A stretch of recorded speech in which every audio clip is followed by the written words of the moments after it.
Rubin berkata terus terang, tentu saja Harley. Acara amal itu diprakarsai oleh Harley sendiri. Mengundang Mary Calista juga idenya Harley. Dia meminta kamar dagang membantu menjembatani. Kurasa dia pasti naksir artis itu dan ingin memanfaatkan acara ini untuk mendekatinya. Namanya juga anak muda. Ayah juga tahu siapa yang tidak mau dekat dengan artis cantik. Daniel bertanya lagi, untuk mendekati seorang artis, apakah perlu sampai repot-repot begini? Tidak peduli dia artis kelas apa, tapi begitu tahu identitas Harley, seharusnya dia sendiri yang akan mendekat. Untuk apa Harley harus susah payah berusaha? Rubin menjawab, Mary Calista itu tidak biasa, ayah. Dia bukan artis biasa. Dia adalah anak tunggal kepala keluarga Gunawan, yaitu Aldi Gunawan. Dia satu-satunya pewaris aset bernilai ratusan miliar dolar Amerika Serikat. Statusnya sangat tinggi. Daniel mengangguk pelan dan bergumam, pantas saja. Rubin buru-buru bertanya, ayah, apa maksud ayah? Daniel berkata, pantas saja Harley begitu repot-repot berusaha mendekatinya, bahkan sampai membuat acara amal khusus. Berbicara sampai di situ, Daniel tiba-tiba teringat perkataan detektif Troy tadi. Mendadak dia mengumpat, sial, jangan-jangan si brengsek Harley ini punya niat busuk pada Mary Calista. Rubin tertawa kaku. Ayah, ada wanita cantik. Wajar kalau anak muda mempunyai pikiran seperti itu, bukan? Wajar juga kalau Harley punya pikiran nakal, bukan? Daniel membalas dengan dingin. Yang kumaksud dengan niat busuk itu bukan hanya mau mendekati atau tidur bersama. Kalau hanya mau merayu itu masih wajar. Tapi kalau sampai memaksanya tidur, bahkan mau membunuhnya setelah itu yang kubilang niat busuk. Wajah Rubin langsung berubah dingin. Dia spontan berkata, ayah, sebenarnya waktu itu aku juga merasa sikap Harley aneh. Tapi tidak ada bukti yang kuat. Tapi, ayah, apa mungkin Harley sebodoh itu? Daniel berkata dengan sangat serius, aku juga tidak yakin. Tapi kalau kita melihat semua petunjuk, kemungkinan ini yang paling masuk akal. Selesai berbicara dia teringat sesuatu dan segera memerintah. Cepat selidiki aliran dana Ariel dan semua perusahaannya. Selain itu telusuri juga aliran uang ke Ninja Fuji dari Jepang. Cari tahu siapa yang membayar para ninja itu. Kalau dugaanku benar, para ninja itu pasti disewa oleh Ariel. Rubin berkata, kalau benar Ariel yang bayar ninja itu, bukankah berarti Ariel memang pelakunya? Daniel menggeleng, tidak. Sekarang aku curiga Ariel menyewa para ninja itu untuk menjalankan rencana Harley. Rubin langsung bergidik dan berkata, ayah, maksud ayah, Harley mau memakai ninja itu untuk menculik Mary Calista? Daniel berkata, kalau kita bisa menemukan bukti aliran dana antara Ariel dan Ninja Fuji, itu akan membuktikan dugaanku. Rubin segera berkata, baik, aku akan memerintahkan orang untuk menyelidiki. Bagi keluarga Winata, melacak aliran dana di bank bukanlah hal yang sulit. Tidak lama kemudian, Rubin menerima laporan. Ninja Fuji memang menerima 40 juta dolar Amerika Serikat. Pihak yang membayar adalah sebuah perusahaan teknologi Amerika. Setelah diselidiki lebih dalam, perusahaan ini ternyata dikendalikan oleh dana investasi milik grup George. Daniel menggeram pelan. Sial, Harley benar-benar keterlaluan. Dia putra sulung keluarga Winata. Berani-beraninya dia bermain api seperti ini. Benar-benar tidak tahu diri. Rubin buru-buru berkata, ayah, tapi ini belum tentu membuktikan ini kesalahan Harley. Kalau benar ninja itu disewa Ariel, kenapa mereka malah menculik Harley? Ini tidak masuk akal, bukan? Daniel berkata, jawaban pertanyaan ini mungkin ada pada Mary Calista. Mungkin saja di saat genting Mary Calista berhasil membujuk para ninja itu untuk berbalik arah. Lagi pula Ariel hanya membayar 40 juta dolar. Bukankah kau bilang latar belakang Mary Calista juga kuat? Bagaimana kalau dia menjanjikan 400 juta dolar pada mereka saat itu juga? Rubin pun terdiam sambil berpikir lama, lalu berkata dengan kening berkerut, kalau dipikir-pikir, kemungkinan itu memang ada. Daniel langsung berkata, cari cara untuk menghubungi Mary Calista. Undang dia ke rumah ini. Aku mau bertemu langsung dengannya dan melihat apa dia benar-benar bersih. Sejak Ariel juga berhasil ditangkap oleh pasukan Galesong, Andi Rewa memang tidak buru-buru pergi ke New York. Menurut rencananya, dia akan membiarkan Hattori Kazuo memotong telinga Ariel lebih dulu, lalu mengurungnya bersama Harley, supaya keduanya ketakutan semalaman.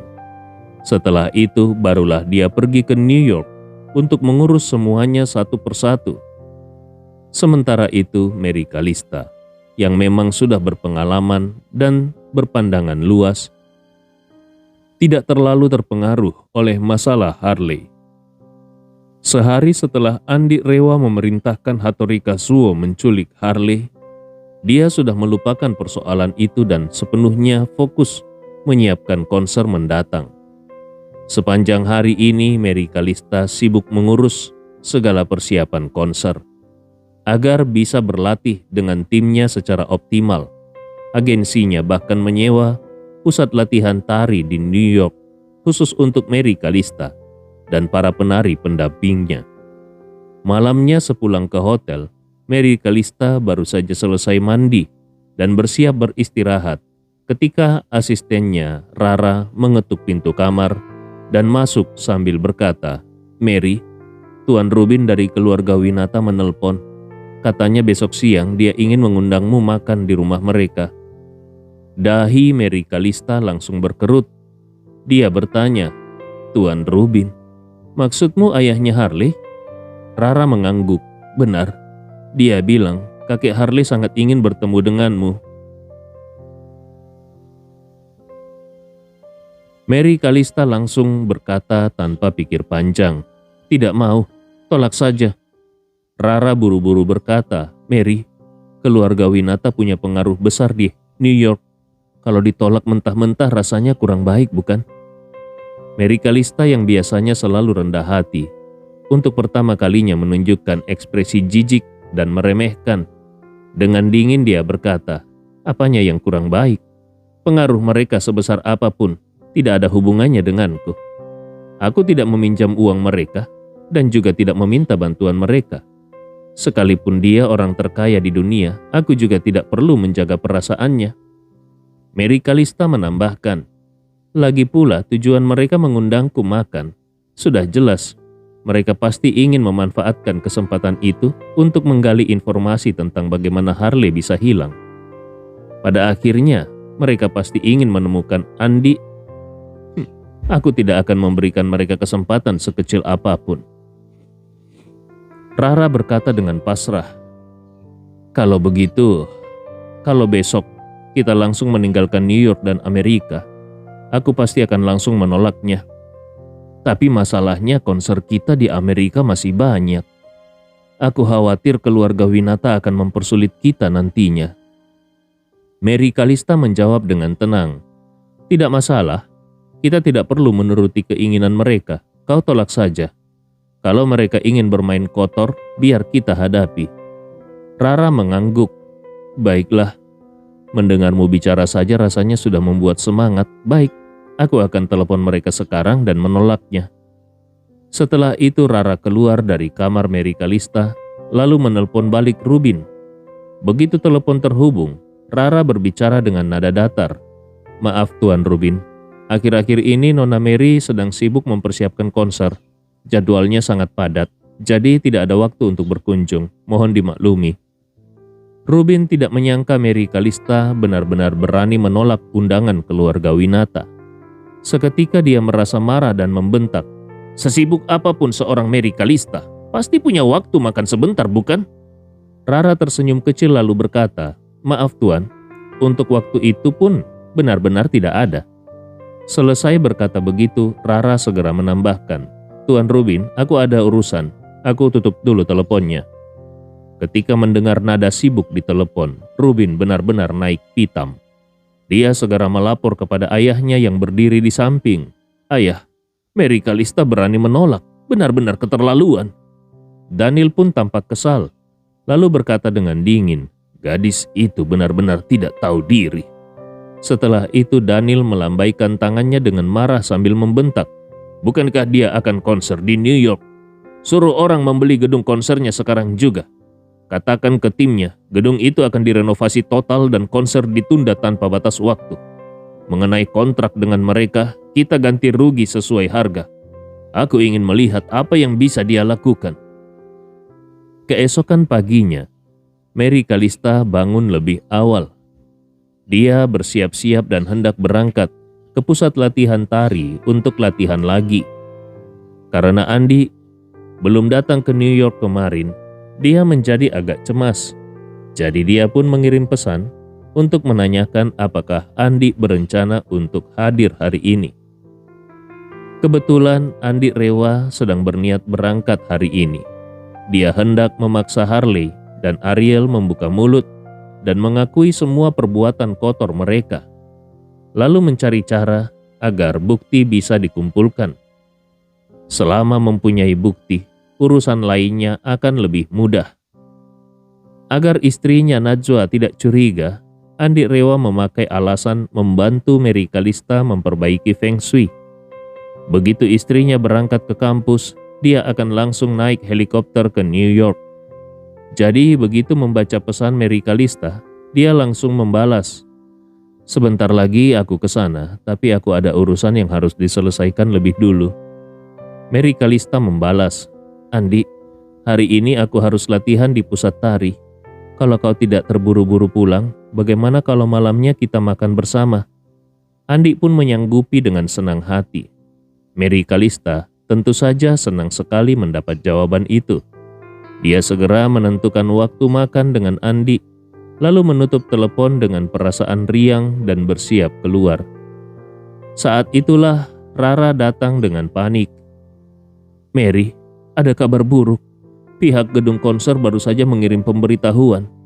Katanya gedung harus direnovasi dan diperbaiki. Waktunya belum bisa dipastikan, jadi konsermu ditunda tanpa batas waktu." Mary Kalista terkejut dan spontan bertanya, "Apa? Bagaimana bisa begitu? Bukankah kita sudah menandatangani kontrak? Bahkan sudah membayar uang muka 50%. Hitam di atas putih. Apakah mereka tidak takut melanggar kontrak?" Rara menjawab dengan pasrah. "Mereka mengatakan akan ganti rugi 10 kali lipat sesuai kontrak." Mary Kalista semakin terkejut mendengarnya lalu bertanya, "Bagaimana bisa begini? Aku sudah berkali-kali mengadakan konser, belum pernah ada pihak gedung konser yang membatalkan secara sepihak seperti ini." Rara menjelaskan, katanya pagi ini gedung konser baru saja berganti pemilik. Semua fasilitas, kontrak, utang piutang, semuanya dialihkan ke pemilik baru. Kontrak kita juga otomatis dialihkan. Si pembeli baru ini kelihatannya memang tidak peduli uang. Mereka langsung membayar ganti rugi 10 kali lipat ke rekening kita. Mendengar itu wajah Mary Kalista pun berubah serius. Dia menganalisa dengan pelan. Ganti rugi 10 kali lipat itu bukan jumlah kecil. Tidak ada pebisnis waras yang mau rugi seperti itu, kecuali dia sama sekali tidak peduli dengan untung rugi. Rara buru-buru bertanya, "Maksudmu? Ada yang sengaja menjegal kita?" Mary Kalista mengangguk tanpa ragu. "Aku yakin ini ulah keluarga Winata. Tenang saja, kita tunggu sampai mereka menghubungi lagi." Rara bertanya, "Kalau Tuan Rubin memanfaatkan ini untuk memaksamu datang ke rumahnya, bagaimana?"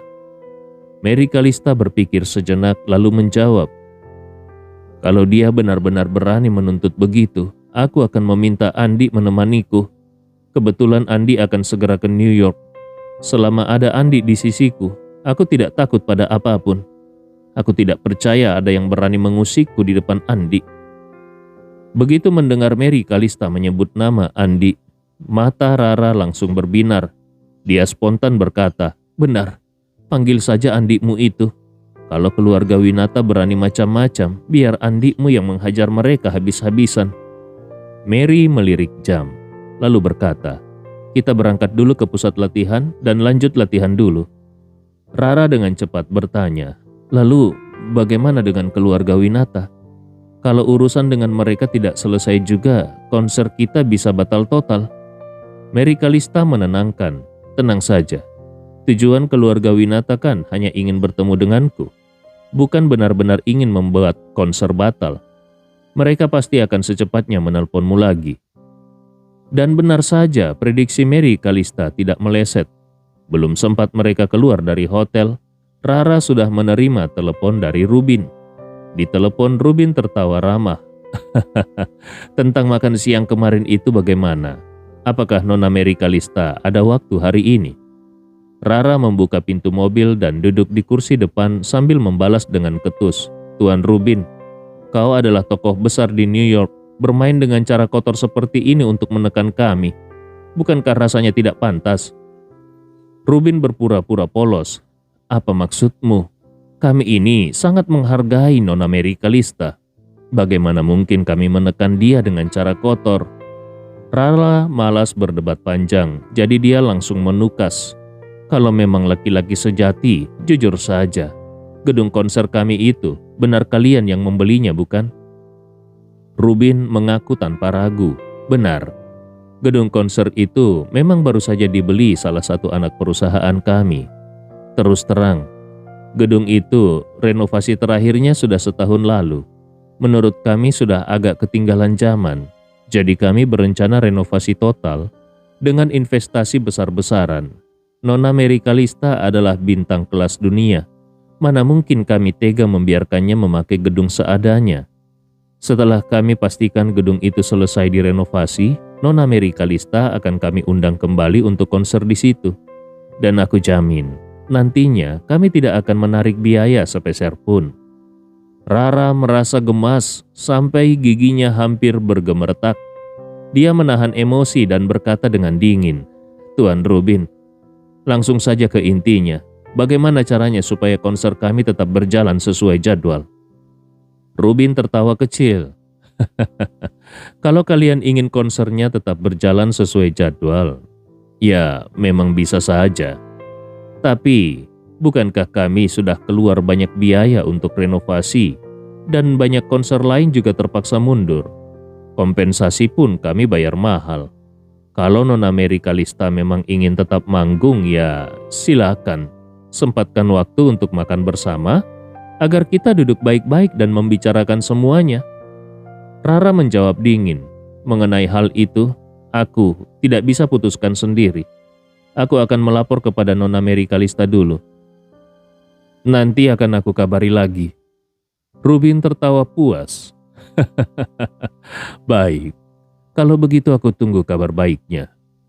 Begitu telepon ditutup, Rara memandang Mary Kalista dan berkata, "Mary, jadi bagaimana? Aku terima atau..." Mary Kalista berkata, "Sebentar lagi Andi tiba di New York. Kita ke pusat latihan dulu. Nanti siang aku akan telepon Andi dan menanyakan dulu apa pendapatnya." Pukul 9 pagi tepat, Andi Rewa menaiki helikopter dan tiba di Long Beach, New York. Helikopternya langsung mendarat di villa mewah yang disewa Wan Po-jun. Wan Po-jun pun keluar menjemput bersama Hattori Hanzo dan Hattori Kazuo. Begitu melihat Andi Rewa, Hattori Hanzo langsung menegang dan buru-buru membungkuk. "Tuan Andi, aku adalah Hattori Hanzo, kepala klan ninja Fuji generasi ini. Putraku sebelumnya sempat bersikap lancang kepadamu di New York. Mohon Tuan bersedia memaafkan." Andi Rewa hanya mengangguk santai. "Mengingat kalian dulu pernah bersama Nona Rika Akana, naik ke pemakaman keluarga Rewa dan membantuku, maka mengenai permasalahan kemarin aku anggap selesai. Tapi mulai sekarang, klan ninja Fuji harus 100% tunduk pada perintahku. Aku akan mencarikan kalian tempat berlindung di Amerika. Jadi jangan lagi mempunyai pikiran untuk pulang ke Jepang. Hattori Hanzo mengangguk berkali-kali dengan hormat. Baik, baik, baik. Sejak merekam video pengakuan teror kemarin, dia sudah sadar mereka tidak mungkin lagi pulang ke Jepang. Selain patuh pada Andi, klannya tidak punya jalan lain. Bagaimanapun, di villa lain yang hanya ratusan meter jauhnya, keluarga Winata masih mati-matian melacak jejak ninja Fuji. Siapa sangka, ninja Fuji malah berani beraksi sampai di halaman rumah mereka sendiri. Andi Rewa sangat puas dengan sikap Hattori Hanzo. Dia pun menoleh ke Wan Pojun. Wan Pojun, bagaimana kabar dua orang itu? Wan Pojun menjawab, Tuan Andi, mereka berdua semalaman digantung di ruang bawah tanah. Andi Rewa mengangguk datar. Bagus, ayo kita lihat mereka. Begitu sampai di ruang bawah tanah, Harley dan Ariel sudah sekarat kelelahan. Semalaman mereka digantung tanpa makan minum. Fisik, mental, dan tenaga mereka benar-benar habis. Terutama Harley. Karena ditangkap duluan, dia digantung lebih lama sampai pergelangan tangannya terkilir. Rasanya nyeri bukan main. Begitu melihat Andi Rewa datang, keduanya gemetar ketakutan. Harley tahu betul Andi tidak akan membiarkannya hidup. Dia pun menangis meratap. Tuan Andi, aku mohon, tolong lepaskan aku. Berapapun uang yang kau inginkan, keluargaku pasti akan membayarnya. Andi Rewa mengibaskan tangannya dengan santai. Cukup Harley, simpan saja tenagamu. Tidak perlu berbicara seperti itu lagi. Tapi Harley tetap meratap sambil terisak. Tuan Andi, aku mohon, berapapun jumlahnya, keluargaku pasti memberikan lebih. Andi Rewa menatapnya dingin. Harley, mulai sekarang kalau kau berani meratap lagi, aku akan menyuruh orang mencopot satu persatu bagian tubuhmu, sampai yang tersisa hanya batang tubuh dan kepalamu. Harley ketakutan setengah mati. Dia tidak berani bersuara sedikit pun. Andi Rewa menoleh ke Ariel di sebelahnya dan dengan dingin bertanya, Kau, Ariel bukan? Apakah kau tahu kalau aku sudah lama mencarimu? Ariel gemetar. Dengan gugup dia bertanya, Kau siapa? Rasanya aku tidak pernah menyinggungmu. Andi Rewa tersenyum tipis. Mungkin memang kau tidak pernah menyinggungku, tapi aku sudah menyinggungmu. Ariel tiba-tiba tidak tahu berpikir apa. Apa maksudmu? Aku tidak mengerti. Andi Rewa menatapnya lalu tersenyum tipis. Adikmu si Franz itu, aku yang membunuhnya. Begitu mendengar ini wajah Ariel langsung pucat pasi. Karena dia sadar, hal yang paling dia takutkan selama ini akhirnya benar-benar terjadi. Sebenarnya dia sangat takut bernasib sama seperti adiknya. Karena itulah dia kabur ke New York dan bersembunyi di balik keluarga Winata. Tapi siapa sangka, meski sudah bersembunyi di rumah keluarga Winata, dia tetap tidak bisa lepas dari si dalang di balik layar. Orang yang menculik Harley ternyata orang yang sama dengan pembunuh adiknya. Begitu teringat bagaimana mayat adiknya ditemukan, Ariel pun diliputi ketakutan luar biasa. Dia refleks bertanya kepada Andi, Aku dan adikku mempunyai dendam apa kepadamu? Kenapa kau harus bersikap seperti ini kepada kami? Andi Rewa mendengus dingin. Kau ini benar-benar tidak punya sedikit pun rasa bersalah. Apakah kau tahu siapa gadis bernama Tina bagiku? Begitu mendengar nama Tina, seketika Ariel langsung pucat pasi. Harley yang ada di sampingnya pun gemetar ketakutan. Bagaimana mungkin Ariel tidak kenal Tina? Adiknya mati gara-gara waktu itu pergi ke laut menjemput Tina. Dan Tina pula yang dulu diincar Harley, spesial diminta oleh Harley. Begitu tahu Tina ada hubungan dengan Andi Rewa, Ariel sadar kali ini dirinya benar-benar tamat. Harley pun sama takutnya. Jantungnya seakan berhenti berdetak. Dia benar-benar Tidak pernah menyangka, dua perempuan yang dia inginkan ternyata keduanya terkait langsung dengan Andi. Kalau begitu, rasanya mati 2 kali pun tidak akan cukup untuk menebusnya di mata Andi. Saat itu, Andi Rewa menatap Ariel dengan dingin lalu berkata, "Aku yakin, dengan cara kerjamu selama ini, pasti kau mempunyai banyak data tentang Harley dan pelanggan-pelanggan lainnya. Kalau kau mau menyerahkan semuanya kepadaku, aku bisa memberikanmu kematian yang cepat. Kalau tidak, aku akan pastikan kau merasakan hidup lebih buruk dari mati." Ariel menggigil hebat. Spontan dia berteriak, "Kau pasti menginginkan data itu untuk menjatuhkan keluarga Winata. Kalau kau berjanji melepaskan aku hidup-hidup, aku akan memberikan semua datanya. Kalau tidak, lebih baik aku mati daripada membuatmu berhasil." Andi Rewa mencibir, "Kau ada di tanganku. Hidup dan matimu bukan kau yang tentukan." Selesai berbicara, dia menoleh ke Wan Pojun dan memerintah, "Wan Pojun, ambil obat interogasi yang kau pakai dulu untuk penyiksaan." Wan Pojun langsung mengangguk, "Baik, Tuan Andi." Tidak lama kemudian dia kembali sambil membawa sebuah suntikan. Andi Rewa melirik suntikan itu lalu berkata kepada Wan Pojun, "Kau jelaskan pada mereka, apa ini?" Wan Pojun segera mengangkat suntikan itu dan berkata dengan suara dingin, "Isi di dalamnya, kalau disuntikkan ke tubuh kalian, akan membuat rasa sakit kalian meningkat 100 kali lipat. Nanti, bahkan bernafas dan jantung berdetak pun rasanya seperti sekarat. Jarum kecil saja bisa membuat kalian meronta seperti mau mati."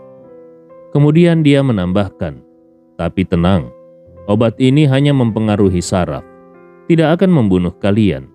Jadi kalian mempunyai waktu yang panjang untuk merasakan keindahan yang luar biasa ini." Ketika keduanya mendengar itu, mereka langsung hampir kolaps. Andi Rewa pun menunjuk Ariel dan memerintah Wan Pojun, "Suntik dia dulu." Wan Pojun tanpa ragu melangkah maju dan menusukkan jarum ke paha Ariel. Sekejap saja rasa sakit yang luar biasa seolah meledak dan menjalar ke seluruh tubuh Ariel. Dalam hitungan detik, pergelangan tangan Ariel yang digantung seolah dihancurkan berkali-kali di bawah roda kereta api. Perutnya yang lapar seketika seperti digerus pisau tajam. Setiap rasa sakit jauhnya berlipat kali ganda dari ambang rasa sakit manusia normal. Kalau melahirkan dianggap level 10, maka yang dia rasakan sekarang sudah 100 kali lipat. Urat di sekujur tubuh Ariel menonjol. Jeritannya bagai teriakan dari neraka. Dia berteriak putus asa, "Tuan Andi, ampun, ini sakit sekali, terlalu sakit. Tolong bantu aku. Aku benar-benar tidak tahan lagi." Andi Rewa menatapnya dingin, tanpa sedikit pun merasa simpati. "Kalau kau mau minta ampun, ingat juga berapa banyak gadis tidak bersalah yang pernah memohon hal yang sama kepadamu. Apakah kau pernah merasa kasihan kepada mereka?" Ariel meraung, Aku benar-benar salah, Tuan Andi. Tolong berikan aku mati dengan cepat." Andi Rewa mendengus, "Mati dengan cepat? Kalau kau mau cepat, serahkan semua datamu. Kalau tidak, kau akan merasakan seperti ini setiap hari sampai kau sendiri meminta hidupmu dicabut." Setelah itu Andi Rewa memandang Hattori Kazuo dan memerintahkan, "Kazuo, buka sabukmu. Pakai sekuat tenagamu untuk memukulnya." Hattori Kazuo tidak berani membantah sedikit pun. Dengan cepat, dia melepas sabuknya, lalu membabi buta mencambuk Ariel yang hanya memakai pakaian dalam. Setiap sabetan seperti pisau menyayat kulit. Rasa sakitnya berlipat ganda karena obat bius itu. Tidak butuh lama, Ariel sudah babak belur. Kesadarannya pun menipis. Tapi rasa sakitnya sama sekali tidak mereda, terus menindih syarafnya. Andi Rewa menoleh lagi ke Wan Pojun. "Wan Pojun, siapkan air panas, biar dia merasakan sensasi dilempar ke dalam lelehan besi cair." Wan Pojun langsung mengangguk, "Baik, Tuan Andi." Mendengar hal itu, Ariel langsung meraung. "Tuan Andi, aku akan memberikannya. Aku akan memberikan semua data. Tolong hentikan. Aku mohon."